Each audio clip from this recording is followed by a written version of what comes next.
नमस्कार दोस्तों, स्वागत है आप सभी का एम्पलीफायर रिपेयरिंग की ऑनलाइन क्लास में। तो दोस्तों, पिछले वीडियोस में हमने इस CA20 का जो मॉड्यूल है आपके सामने, इस मॉड्यूल का हमने ये जो ड्राइवर सेक्शन था, इस ड्राइवर सेक्शन को हमने अच्छे से समझा। उसके बाद इसका जो ये मॉसफेट सेक्शन है, कैसे यहाँ पर क्लास एच सप्लाई काम करती है, वो चीज़ हमने समझने का प्रयास किया। और देखिए, उसके बाद एक चीज़ यहाँ पर और रह जाती थी कि ये जो मॉड्यूल लगा हुआ है, ठीक है, ये मॉड्यूल क्या काम कर रहा है, क्योंकि इस मॉड्यूल का जो सर्किट डायग्राम अवेलेबल नहीं हो पाया। मैंने काफ़ी प्रयास किया, लेकिन इसका जो सर्किट डायग्राम है दोस्तों, वो मिला नहीं। तो आज हम इसी के बारे में बात करेंगे कि ये जो मॉड्यूल है वो कैसे काम कर रहा है और इसका सर्किट कैसा होता है। तो दोस्तों, ये मॉड्यूल आपको पता है कि ये मॉड्यूल जो है वो स्पेशली ये जो ट्रांजिस्टर मॉसफेट लगे हुए होते हैं इस CA20 में, जो मॉसफेट लगे होते हैं, 4 इस साइड लगे होते हैं और 4 इस साइड लगे होते हैं, तो उन सभी को ड्राइव करने के लिए ही ये मॉड्यूल लगा हुआ होता है। देखिए, एक इधर लगा हुआ होता है, एक यहाँ पर लगा हुआ होता है। तो ये यहाँ पर था, उसको मैंने निकाल दिया है बाहर इस तरह से। ये देखिए, ये बाहर लगा हुआ है, पड़ा हुआ है इस तरह से, ये यहाँ पर लगा हुआ होता है इस तरह से, ठीक है। तो इसमें देखेंगे दोस्तों, तो आपको दोनों साइड एक एक आईसी मिलेगा, ठीक है। यहाँ पर एक लगा हुआ है LM311 और दूसरी तरफ देखेंगे तो यहाँ पर भी एक आईसी लगा हुआ है जो कि LM311। दोनों आईसी सेम है, LM311 है, ठीक है। बिल्कुल क्लोज लुक में आपको दिखा देता हूँ एक बार। ये देखिए, आपको नंबर भी शायद दिख पा रहा होगा, LM311 है ये आईसी का नंबर। और इधर भी जो लगा है उसका भी LM311 नंबर ही है। काफ़ी बारीक है, इसलिए ये समझ में नहीं आता। और इस बोर्ड में देखिए, जो आईसी भी लगा हुआ है वो भी एसएमडी ही है, और जो और भी कंपोनेंट्स लगे हुए हैं, जीना डायोड और जो डायोड लगा है, और ये ट्रांजिस्टर भी लगे हैं, पीएनपी और एनपीएन, और साथ में जो रेजिस्टेंस लगा हुआ है और पीएफ लगे हैं, कैपेसिटर लगा है, वो सभी के सभी यहाँ पर एसएमडी टाइप ही लगा हुआ है दोस्तों। ये पूरा एसएमडी पैकेज ही होता है ज़्यादातर। तो इस तरह के एम्पलीफायर में काफ़ी दोस्तों को बहुत समस्या होती है कि एसएमडी में कैसे समझेंगे, क्या है क्या नहीं है। तो देखिए, एक चीज़ मैं यहाँ पर दिखा दूँ आपको। सबसे पहले बात करते हैं इस आईसी का। आईसी का नहीं, आईसी का तो आप समझते होंगे, लेकिन फिर भी मैं आईसी के बाद में बताऊंगा। पहले एक कैपेसिटर देख लेते हैं। यहाँ पर एक कैपेसिटर है C2। ये कैपेसिटर ग्रीन कलर का है, ठीक है। ये ग्रीन कलर का कैपेसिटर है। और यहाँ पर देखिए एक कैपेसिटर लगा है जो कि व्हाइट कलर का है। एक यहाँ पर भी व्हाइट है, एक यहाँ पर भी व्हाइट है, ठीक है। तो ये जो व्हाइट व्हाइट वाले हैं ये पीएफ हैं, ठीक है। ये समझ लीजिए आप, ये पीएफ होते हैं। और ये कैपेसिटर, मतलब ये नॉन पोलराइज कैपेसिटर होते हैं और ये पोलराइज कैपेसिटर, ठीक है। इसमें प्लस माइनस होता है और इनमें प्लस माइनस नहीं होता है, बस इतना ही फर्क है, ठीक है, और कुछ नहीं। और इधर देखेंगे आप तो छोटे छोटे ये जो ट्रांजिस्टर लगे हुए हैं, ठीक है। यहाँ पर देख सकते हैं इसका नंबर लिखा हुआ है 2L, ठीक है। ये जो 2L नंबर ट्रांजिस्टर है ये आपका पीएनपी ट्रांजिस्टर होता है। और ये जो G1 है, G1 आपका एनपीएन ट्रांजिस्टर होता है, ठीक है। इस तरह से आप याद रखिएगा, और चाहे तो अपनी डायरी में जरूर उसको नोट कर लीजिए। ये ट्रांजिस्टर जो G1 ट्रांजिस्टर है, G1 नंबर का, आप पूरे बोर्ड में देखेंगे आपको। ये जो बोर्ड है दोस्तों, इसमें सभी में G1 और 2L ही ट्रांजिस्टर इस्तेमाल किए गए हैं। जितने भी ये देखिए एसएमडी वाले ट्रांजिस्टर हैं, जो इसका ये क्लिपिंग सेक्शन है, ठीक है। क्लिपिंग सेक्शन में सभी के सभी यही ट्रांजिस्टर इस्तेमाल हो रहे हैं। और प्रोटेक्शन सेक्शन में जो आपका स्पीकर प्रोटेक्शन है, वहाँ पर भी देखिए सभी इसी तरह के ट्रांजिस्टर ही इस्तेमाल हो रहे हैं। कोई भी अलग से मतलब बड़ा ट्रांजिस्टर यहाँ पर इस्तेमाल नहीं हो रहा है। सिर्फ ये एसएमडी ट्रांजिस्टर में ही ये पूरा सर्किट बना हुआ है ज़्यादातर। बाकी ये बड़े वाले जो हैं वही ट्रांजिस्टर हैं यहाँ पर। और दो पीस यहाँ 5551 और 5401 यहाँ पर लगे हुए हैं। ये 5551 है और ये 5401 यहाँ पर लगा हुआ है। इसके सिवा बाकी बड़े ट्रांजिस्टर हैं और बाकी सारे छोटे छोटे ट्रांजिस्टर हैं जो कि एसएमडी वाले हैं, ठीक है। वो 2L G1 लगा हुआ है, ठीक है। तो फिर से आपको बता दूं एक बार कि जो 2L है ये आपका पीएनपी ट्रांजिस्टर है, और जो G1 है, G1 आपका एनपीएन ट्रांजिस्टर होता है, ठीक है। अब इसमें देखिए जो इसका पिन कॉन्फ़िगरेशन होगा वो इसको आप कैसे समझेंगे। तो देखिए, जिधर एक सिंगल पिन होता है, इसमें देखेंगे तो 3 पिन है, 1 2 3, ठीक है। यहाँ पर 3 पिन है। ये जो इस साइड में सिंगल पिन होता है जहां पर, उसको कलेक्टर मानते हैं। ठीक है, ये कलेक्टर होता है। यहाँ पर भी देखिए ये वाला भी कलेक्टर होगा और ये वाला भी कलेक्टर होता है। ठीक है, अब इधर से जैसे हम देख रहे हैं तो ये पहला पिन जो होगा ये आपका बेस होता है। ठीक है, ये बेस होगा, ये कलेक्टर होगा और ये वाला एमीटर होगा। ठीक है, इस तरह से इसको देख लेते हैं। चाहे तो आप बेस, एमीटर और कलेक्टर इस तरह से आप इसको देख सकते हैं। बस आपको इसकी पिनें है ना जो याद रखनी है कि ये पिन कौन सी एमीटर है, कौन सी बेस है, कौन सी कलेक्टर है, इस तरह से। ठीक है, ये मैंने बता दिया आपको कि ये बेस होती है और ये कलेक्टर है और ये वाला पिन आपका एमीटर है। ठीक है, ये वाला पिन आपका एमीटर होगा। सेम इसी तरह यहाँ पर भी है, ये आपका बेस है, ये कलेक्टर है और ये एमीटर।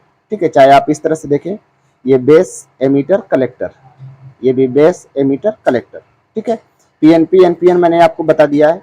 और जो रेजिस्टेंस लगा हुआ है, रेजिस्टेंस पर देखिए सभी के सभी यहाँ पर उसका कोडिंग लिखा हुआ होता है।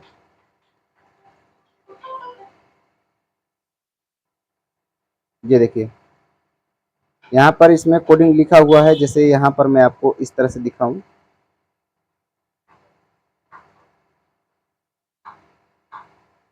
देखिए लिखा हुआ है 2703। यहाँ पर आप ध्यान से देखेंगे तो ये जो R1 नंबर का रेजिस्टेंस है वहां पर लिखा है 2703। ठीक है, ये इसको पहले जो 3 डिजिट होंगे ये आपके वैल्यू होंगे। ठीक है, सेम इसको सेम ही लिख दिया जाएगा तो 270 हो गया। ठीक है, ये जो 3 वैल्यू होंगे मतलब जो 3 अंक हैं, इस 3 अंक को हम सेम ही सेम पढ़ लेंगे। जैसे 270 है तो 270 ही हम इसको पढ़ेंगे।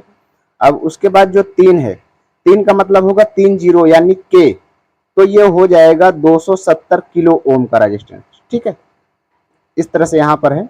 अब दूसरा देखिए कि यहाँ पर और रेजिस्टेंस है, इसको भी मैं आपको दिखाऊं। जैसे यहाँ पर देखिए, यहाँ पे है पहले जो 3 डिजिट हैं उनको पढ़ते हैं तो ये आता है 470। ठीक है, 470 आ रहा है। अब इसमें एक जीरो और लगाएंगे तो 470 में एक जीरो और लगा देते हैं तो ये 4700 हो जाता है। ठीक है, 4700 ओम यानी 4K7। ये जो ठीक है, हाँ अभी दिख रहा है, ये जो 4700 हो जाता है। एक और जीरो, एक लास्ट में एक है तो इसको एक जीरो बनाएंगे, मतलब एक जीरो मानेंगे। तो अगर 2 होता है तो 2 जीरो मानते हैं, 3 होता है तो 3 जीरो मानते हैं और जो बाकी के 3 डिजिट होते हैं उनको हम डिजिट ही पढ़ते हैं। ठीक है, 33 जीरो है मतलब तो ये 330 हो गया। ठीक है, ये 3 डिजिट जो है, एक मिनट इतना जूम करने को, ये देखिए 330 है यहाँ पर। 330 के बाद 3 आ रहा है, ये देखिए 330, फिर इसके बाद 3 आ गया। 3 का मतलब 3 जीरो, तो 3 जीरो का मतलब होता है, 3 जीरो किस में आता है, हजार में आता है। तो आप 330 किलो ओम इसको मानेंगे। ठीक है, 330 किलो ओम ये हो जाएगा। ठीक है, और यहाँ पर अगर आप देखेंगे तो ये 300 है। ठीक है, आगे 3 जो डिजिट दिखा रहे हैं वो 300 है। ठीक है, 300 और फिर उसके बाद 1, तो ये 301 लिखा हुआ है यहाँ पर, तो एक और जीरो आपका लगाना पड़ेगा, यानी ये हो जाएगा 3000 यानी 3K, 3 किलो ओम का ये रेजिस्टेंस हो जाएगा। ठीक है, 3K का रेजिस्टेंस हो जाएगा, चाहे 3 किलो ओम बोले चाहे 3K बोले, बात बराबर है। ठीक है, और इधर आप देखेंगे तो एक रेजिस्टेंस इस तरह से और लगा हुआ है, ये देखिए ये 560 पहले है। ठीक है, 3 डिजिट में लिखा हुआ है 560, उसके बाद एक जीरो है, यानी ये हो जाएगा 5600 ओम यानी 5.6K, 5.6K का ये रेजिस्टेंस है। और इधर आप देखेंगे तो एक और भी आपको दिख रहा होगा, ये देखिए 200 है, 200 लिखा हुआ है, उसके बाद फिर यहाँ पर 2 है। ठीक है, तो 200 के आगे अगर 2 जीरो और लगा देते हैं तो वो हो जाता है 20,000। ठीक है, यानी 20K का यह रेजिस्टेंस हो जाएगा। इस तरह से यहाँ पर इस रेजिस्टेंस को आप समझेंगे कि रेजिस्टेंस के कलर कोड किस तरह से हैं, इस तरह से आप रेजिस्टेंस का कलर कोड समझ सकते हैं। बाकी इसके लिए बहुत सारा यूट्यूब पर ढेर सारा वीडियो है, रेजिस्टेंस का कलर कोड क्या है, रेजिस्टेंस के ये जो वैल्यू होती हैं वो कैसी हैं, वो और भी ज़्यादा डिटेल में भी आप समझ सकते हैं, ऐसा कुछ नहीं है। और जो जो पीएफ होते हैं दोस्तों, इनका कोडिंग से पता नहीं चलता है, इसका मुझे भी पता नहीं चलता है। तो ये जो पीएफ है दोस्तों, इसको आप मल्टीमीटर से चेक करके, जो मल्टीमीटर होता है पीएफ चेक करने वाला या कैपेसिटर चेक करने वाला, उससे ही आप चेक कर सकते हैं, तो पता चल जाता है। ये कैपेसिटर है, कैपेसिटर को भी इसी तरह से चेक करेंगे, क्योंकि यहाँ पर नॉर्मल वाले कैपेसिटर जैसा तो लिखा नहीं होता है। और ये जो डायोड लगा हुआ है दोस्तों, यहाँ पर डायोड को अगर आप देखेंगे ध्यान से, तो देखिए डायोड में है कोडिंग, लेकिन इसको आप कोडिंग से ना समझ कर के आप इसको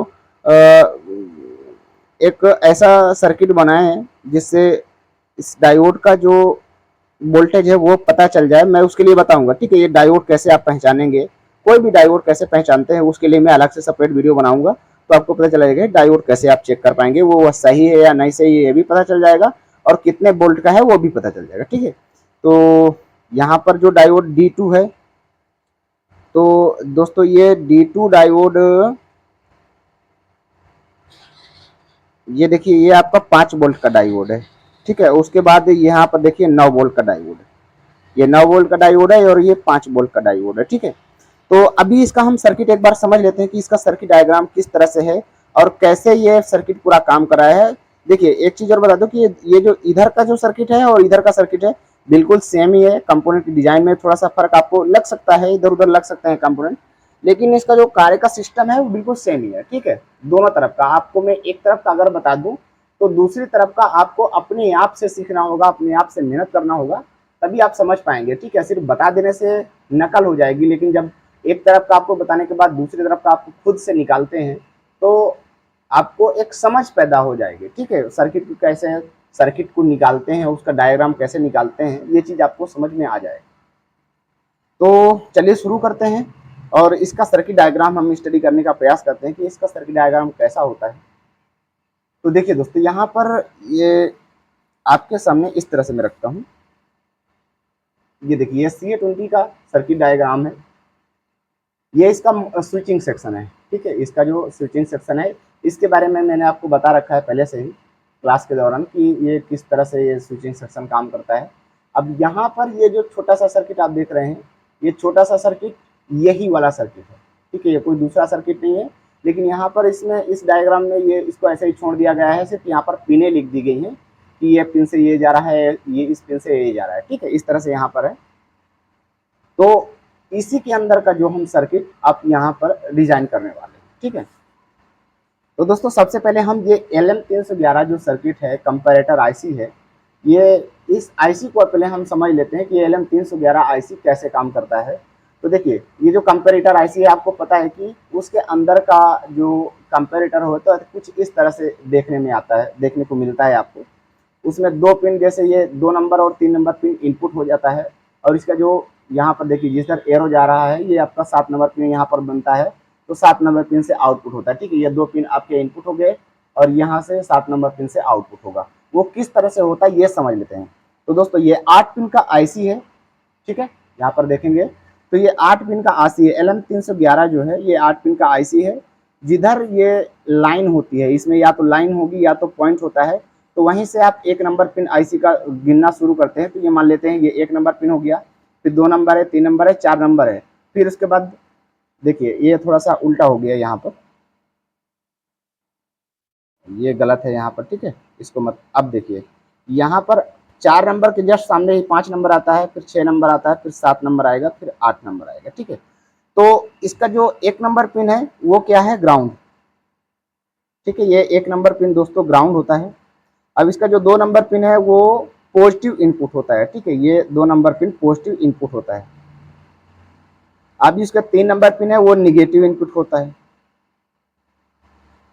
इनपुट निगेटिव। से जो 4 नंबर पिन है दोस्तों वो होता है VEE, ठीक है। यहाँ पर आपको या तो ग्राउंड दे सकते हैं या तो फिर आप माइनस वोल्टेज दे सकते हैं, ठीक है। ये 4 नंबर पिन पर, 1 नंबर पिन पर तो परमानेंट ग्राउंड ही होगा।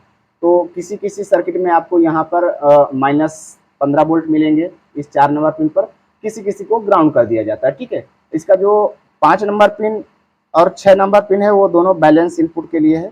बाई चांस ऐसा जो आउटपुट होता है उस बाई चांस ऐसा कोई सर्किट है जिसमें आउटपुट फ्लैक्चुएट कर रहा है या ऐसा कुछ हो रहा है, तो उस कंडीशन में ये 5 और 6 नंबर पिन का इस्तेमाल किया जाता है, लेकिन इस सर्किट में 5 और 6 नंबर का पिन का इस्तेमाल बिल्कुल नहीं है। इनको आपस में इस तरह से जोड़ दिया गया है 5 और 6 नंबर पिन, बस इसको छोड़ दिया गया है, ठीक है। कोई भी कनेक्शन नहीं है, ये बिल्कुल एनसी है, ठीक है। अब इसका जो 7 नंबर पिन होता है दोस्तों, 7 नंबर पिन आउट होता है। तो 7 नंबर पिन से हम आउटपुट लेते हैं, जिस तरह का हम यहाँ पर इनपुट देंगे उस तरह का यहाँ पर आउटपुट मिलेगा। 8 नंबर पिन दोस्तों होता है पॉजिटिव, ठीक है, पॉजिटिव वीसीसी होगा। तो यहाँ पर हम 14 वोल्ट या 15 वोल्ट के आसपास आपको देखने को मिलेंगे पॉजिटिव, ठीक है। पॉजिटिव यहाँ पर 14 वोल्ट या 15 वोल्ट मान सकते हैं यहाँ पर होगा। इस तरह से यहाँ पर इसको वोल्टेज दिया जाता है, या मतलब इसकी पिनें कुछ इस तरह से काम करती हैं।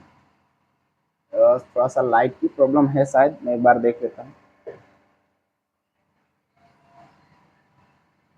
अब देखते हैं कि इसका ये अंदर का जो कंपेरेटर है वो किस तरह से कंपेरेटर काम कर रहा है। ये देखिए इसके अंदर का ये जो कंपेरेटर है यहाँ पर मैंने ड्रॉ किया हुआ है। तो इस आईसी का जो 2 नंबर पिन और 3 नंबर पिन, इसको मैंने बताया कि 2 नंबर पिन आपका पॉजिटिव इनपुट होता है, ठीक है, पॉजिटिव इनपुट, और 3 नंबर जो होता है इसका निगेटिव इनपुट होता है, और 7 नंबर है इसका जो आउटपुट होगा, ठीक है। 8 नंबर पिन आपका पॉजिटिव होता है, और 4 नंबर पिन जो होता है वो ग्राउंड या माइनस वोल्टेज के लिए होता है, ठीक है। अब देखिए इस आईसी में अगर 2 नंबर पिन जो आपका, ठीक है, 2 नंबर पिन पॉजिटिव है, अगर 2 नंबर पिन का में आपने 5 वोल्ट दे दिया है, ठीक है, 2 नंबर पिन आपने 5 वोल्ट दिया है 2 नंबर पिन पर, तो और 3 नंबर जो पिन है वहां पर 5 वोल्ट से नीचे है वोल्टेज, ठीक है, 5 वोल्ट से नीचे, जैसे 2 नंबर पिन का वोल्टेज 5 वोल्ट है और 3 नंबर का वोल्टेज 5 वोल्ट से नीचे है, तो इस कंडीशन में क्या होगा कि आउटपुट आपका पॉजिटिव होगा, ठीक है। ये जो पॉजिटिव वोल्टेज है, ये वाली वोल्टेज, यानी ये जो पॉजिटिव वोल्टेज है 8 नंबर पिन जो होता है, 8 नंबर पिन का जो वोल्टेज होगा वो इसके 7 नंबर पिन पर आपको देखने को मिलेगा, यानी 15 वोल्ट के आसपास, यानी वोल्टेज हाई होगा, उसको हाई बोलते हैं, और ये वाला जो वोल्टेज जाता है तो उसको लो बोलते हैं, ठीक है। जब ये पॉजिटिव हाई होगा तो यहाँ पर जो वोल्टेज आएगा होगा आ रहा होगा वो क्या होगा, पॉजिटिव हाई होगा, ठीक है, पॉजिटिव वोल्टेज आएगा 15 वोल्ट यहाँ पर इसके आउटपुट पिन पर। अगर बाई चांस ऐसा होता है कि ये जो 5 वोल्ट 2 नंबर पर है और इस 3 नंबर पिन का जो वोल्टेज है इसको हम बढ़ा देते हैं, 8 वोल्ट कर देते हैं, तो क्या होगा कि ये जो 7 नंबर पिन पर आउट होगा वो वोल्टेज लो होगा, ठीक है। लो का मतलब होता है जैसे ये जो सप्लाई है लो सप्लाई होगी, इसको मानेंगे, या ग्राउंड, तो अगर ग्राउंड होगा तो यहाँ पर ग्राउंड आ जाएगा। अगर 3 नंबर का वोल्टेज जो 2 नंबर से हाई होगा, मतलब ज्यादा होगा, 2 नंबर पिन के वोल्टेज से 3 नंबर का पिन का वोल्टेज जो है वो ज्यादा होगा, तो आउटपुट में ग्राउंड होगा, इस तरह से आउटपुट में ग्राउंड हो जाएगा। लेकिन अगर 2 नंबर पिन का वोल्टेज ज्यादा है, यानी पॉजिटिव वोल्टेज ज्यादा है, तो ये पॉजिटिव वोल्टेज यहाँ पर आएगा, इस तरह से यहाँ पर होता है। तो इन दोनों का जो वोल्टेज है, इन दोनों पिनों का वोल्टेज में जिस पिन का वोल्टेज ज्यादा होगा, अगर पॉजिटिव पिन का वोल्टेज ज्यादा है तो ये पॉजिटिव वोल्टेज यहाँ पर आ जाएगी। अगर निगेटिव पिन यानी 3 नंबर पिन, निगेटिव पिन का वोल्टेज ज्यादा होगा तो फिर यहाँ पर ये ग्राउंड वाला वोल्टेज या -15 वोल्ट अगर होगा तो 15 वोल्ट यहाँ पर आएगा, ठीक है। बस इस तरह से ये आईसी काम करती है। मुझे उम्मीद है कि आपको ये समझ में आया होगा। ना समझ में आया हो तो आप फिर से एक बार पूछ लीजिएगा, मैं इसको प्रैक्टिकली भी कर करके आपको दिखा दूंगा कि यहाँ पर किस तरह से ये आईसी काम करता है। तो दोस्तों अगर आपको ये CA20 जो सर्किट है, मतलब जो ये मॉड्यूल है, इसको आपको अच्छी तरह से समझना है कि ये मॉड्यूल कैसे काम करता है, या फिर आपको एम्पलीफायर रिपेयरिंग सीखना हो, क्लास AB हो चाहे क्लास A हो चाहे क्लास H हो, ठीक है। लेकिन क्लास H और क्लास AB और बिल्कुल जीरो से, अगर बिल्कुल जीरो से भी आप सीखना चाहते हैं तो भी कोई दिक्कत नहीं है, आपको व्हाट्सएप ग्रुप ज्वाइन करके हमारा आप एम्पलीफायर रिपेयरिंग बिल्कुल ईजी तरीके से आप सीख सकते हैं। मैं पूरा प्रयास करता हूं आपको सही तरीके से सिखाने की और बिल्कुल ईजी वे में समझाने की। तो फिलहाल दोस्तों इस वीडियो में इतना ही। जो लोग इस सर्किट का पूरा वीडियो देखना चाहते हैं, यानी इसका नेक्स्ट पार्ट भी देखना चाहते हैं, वो लोग मेंबरशिप ले सकते हैं। सिर्फ इसको ही देखना है तो मेंबरशिप ले करके भी आप वीडियो देख सकते हैं, क्योंकि वहाँ पर भी मैं इंपॉर्टेंट वीडियो डालता हूँ, जो सर्किट डायग्राम से रिलेटेड वीडियो होती हैं, इंपॉर्टेंट वीडियो होती हैं, तो मैं वहाँ पर मेंबरशिप वालों के लिए डाल देता हूँ। और फुल कोर्स आपको करना है तो फिर आप व्हाट्सएप ग्रुप ज्वाइन कर लीजिए, ठीक है। और छोटी मोटी ट्रिक तो मैं आपको देता ही हूँ जो कि आपको काफ़ी हेल्प करने वाली हैं। तो मिलते हैं किसी नेक्स्ट वीडियो में, तब तक के लिए टेक केयर, बाय बाय।